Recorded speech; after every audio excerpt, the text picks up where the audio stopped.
Jamie Crosswell. I'm an ACP in the Frailty Team at Whitstable Medical Practice. My first degree I started in 2002 and I actually did Sports Rehabilitation. Soon after qualifying I went on to do a Masters in Physiotherapy. I started working in Respiratory as a Physiotherapy Assistant in a Respiratory team in the NHS, and I kind of progressed on from there once I had my Masters. I completed my supplementary prescribing in about 2012, and then as soon as physios got independent prescribing status, I did a conversion course in 2014. So I've been independent prescribing since 2014. I've moved on from respiratory, worked in a medical team as an ACP in Palliative Care, and now I'm working in Frailty. By chance, I've always worked in community, predominantly community, although that has been specialist teams. Much of my experience has been kind of long-term conditions and working out in the community, and I think that's where, you know, the forefront of kind of primary care, you're at that first point of contact really, and my role now is in those kind of longer-term conditions, so it just seems to fit and felt that natural kind of progression forwards really. It's something different every day. You never know what you're going to come across. I think that's quite different with primary care. You know, you're that first point of contact most of the time, compared to secondary care when you're receiving a referral with lots of information and all the pre-information really. I think I've been lucky enough, so I started as a band 3 physio assistant, and I always had that kind of drive to want to learn more, to want to kind of better myself, but also to actually help the patient as well. Obviously the more I can do, the more I can help the patient. I'd always worked with colleagues that were prescribers and could see the benefits they got from having those added skills. Working in specialist teams and working as a physio by background, we've always been quite autonomous. So we kind of, you know, as a physio, even when you first qualify, you're having to do an assessment, make your own kind of diagnosis and plan and follow that through.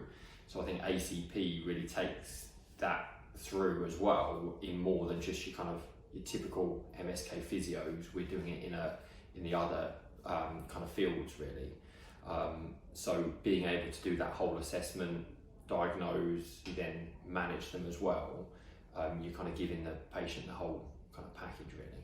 There is a team of 3 of us as ACPs. 2 of us by chance are physios by background and one's a paramedic. Our day-to-day role is we're kind of here for the practice to support the GPs. We do home visits, and that consists of doing a holistic assessment considering all factors, both medical, social, including medication reviews, looking at advanced care planning. So with that whole assessment we go and do in the patient's home. We also do the weekly ward rounds on the care homes for the surgery.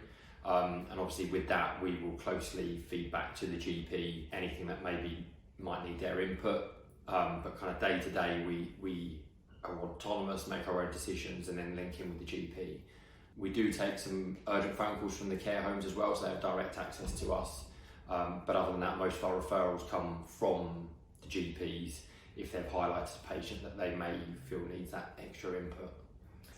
So from a practice point of view, I think we really kind of offload a huge workload from the GP. You know, these complex, frail patients can be really quite time consuming to consider their whole list of medications, various diagnoses and that management forward. So offloading that from the GP then frees them up for their really busy surgeries that they already have. Also having the specialist knowledge in frail, it's like when people deal with children, they're not just a small adult. When people are frail, actually their bodies work slightly differently, so having that different viewpoint where we specialise in that field, I think helps us manage them a bit more efficiently sometimes.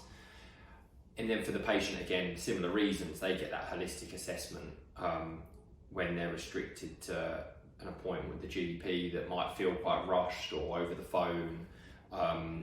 We're able to spend a bit more time to try and cover all those areas. So then I think the patients feel like they've had a real good, thorough assessment and have had time to voice their views and any issues. So both the practice and the patient are gaining. I think it's always something that's good to aspire to. I think someone who's quite autonomous is really fundamental. And as people, once they've qualified in their profession, people have very different experiences as to how much, I guess, decision making they're making from day one.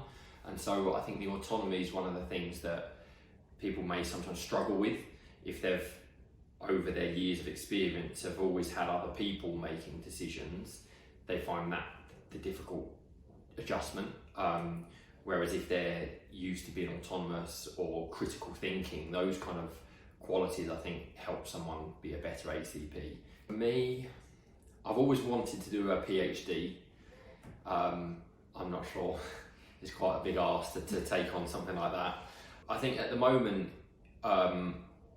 it's just gaining more expertise in my field. Again, frailty is quite a complex field, and even subjects that can sometimes be seem quite basic on the surface get very complicated. Even things, a lot of what we do is actually de-prescribing, so trying to take people off medications, and they're quite big decisions to make when you're trying to stop a medication that someone's been put on for a reason. So for me, it's just some more specific kind of courses going forwards, but yeah, maybe a PhD in the long run, we'll see.